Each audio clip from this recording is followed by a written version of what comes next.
Hi guys, Dave in Texas here, and what you see in front of you right now is a little white fake falcon. And just before I fix this thing, I wanted you to hear it because this may happen to you too. Wow, this thing is just this thing actually vibrates from my chest and puts out a tone out of the body guitar when I'm speaking, since it leans against me. It's almost like a megaphone. Anyway, circumstances are with this Gretsch, right? The bridge pup is not working because when you pull these things through the guitar, right, you'll pull them through sound holes and through the pup holes, back where they belong, and you'll have a tie-on string that you'll attach to the end of the pot and pull it up through, and kind of jiggle that around some with your finger to get it to go up through the hole, and then of course tie that screw off, or put a screw down. And hopefully, in the meantime, you're not pulling loose any wires that may become entangled with these other wires. You follow me? So you got to be very careful about that. And sure enough, I didn't use enough solder, and I pulled this one over a little bit too hard, and the ground wire pulled loose on it. And the reason I can tell it's a ground wire is because when I switch the pups around, hear that?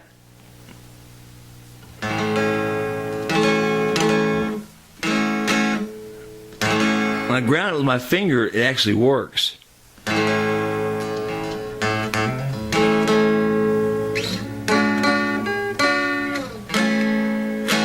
Then down to nothing. And it sounds pretty damn good, my finger there. Whoa. But of course it's got a lot of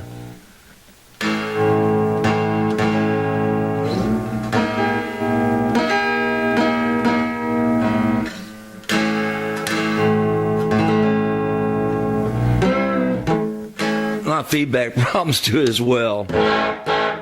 But the treble sounds wonderful. I mean, God almighty, this sounds good.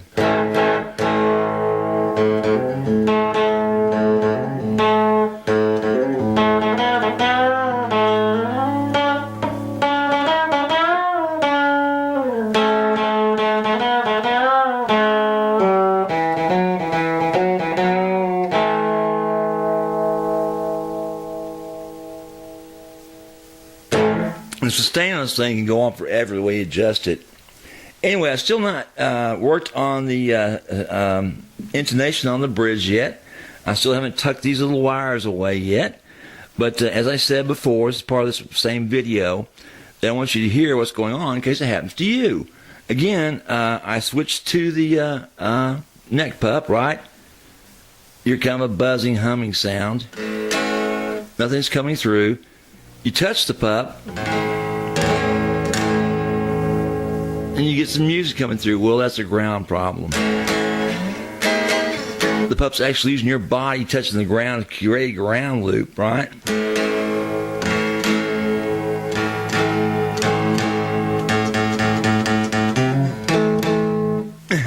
It's a nice mellow sounding pup too. I really like it, so it should sound pretty good here in a few minutes. I'm going to cut away, make this repair, and be right back. So hang in there. Just want to let you know what to look for if you have the same problem. Okay, hi guys, Dave in Texas here, and as you saw on the lead-in clip, what was going on with this guitar at the time, and some of the problems it was having with the ground wire actually coming off of the control here. And it was the ground wire to the actual pickup itself had a cold solder spot. I pulled on it and pop, off it comes. And therefore, when I touched my finger to it, of course, it created a ground loop to the ground and started playing again. Kind of tough to play that way, but anyway, I want to let you hear what it sounds like when it's all rigged up.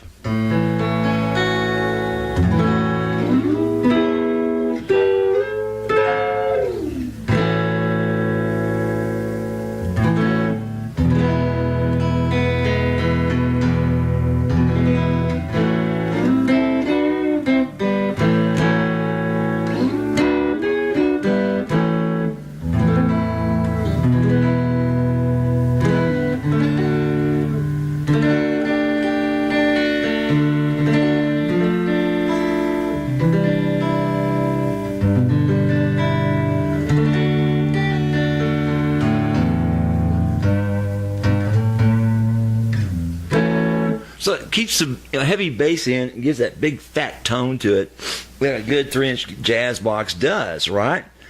But the sound is not as well shaped as it would be with a real one, simply because it's not shaped like the real one is on the inside to define those tones.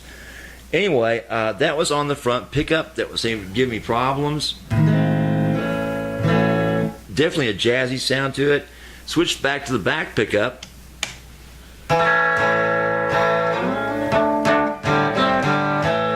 Definitely treble, right? Big difference.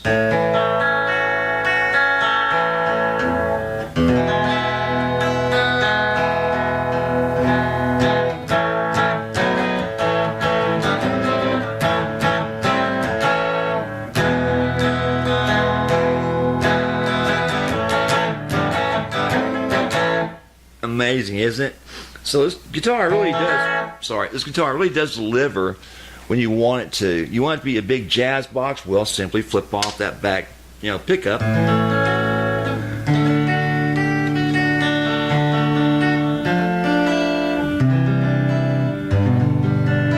Those deep, really strong bass lines come through too.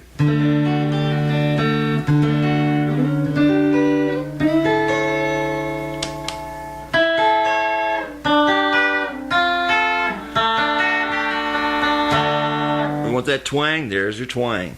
So basically you've got it all in one. You got a big jazz box and you got a big jazz twangster, right?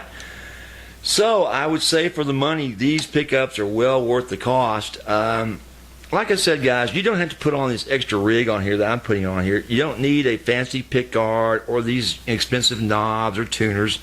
You can actually stay with the tuners that you've got if they're working. These weren't.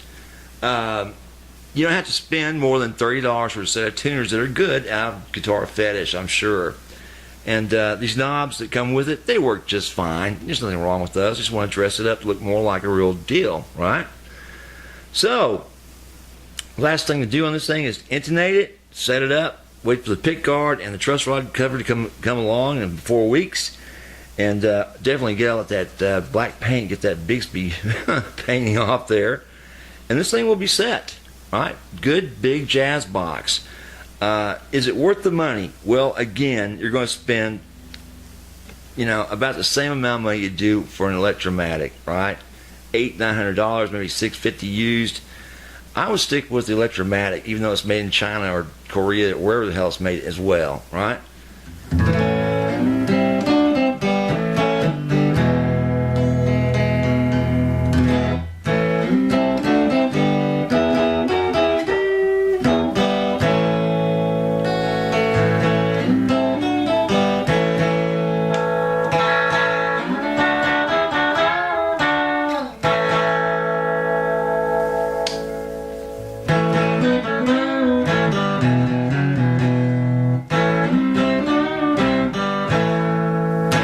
Any questions about this or any other guitars I'm working on, give me a holler. Next in is ES339. It actually shipped today out of China, and that should be here next week for your watching and listening enjoyment. And I think I will do something I haven't done in years. I'll do right out of the box demo. I'll actually do a box opening demo for y'all to see it when it comes open. A little concerned about its protection as well as the guy that's selling it to me.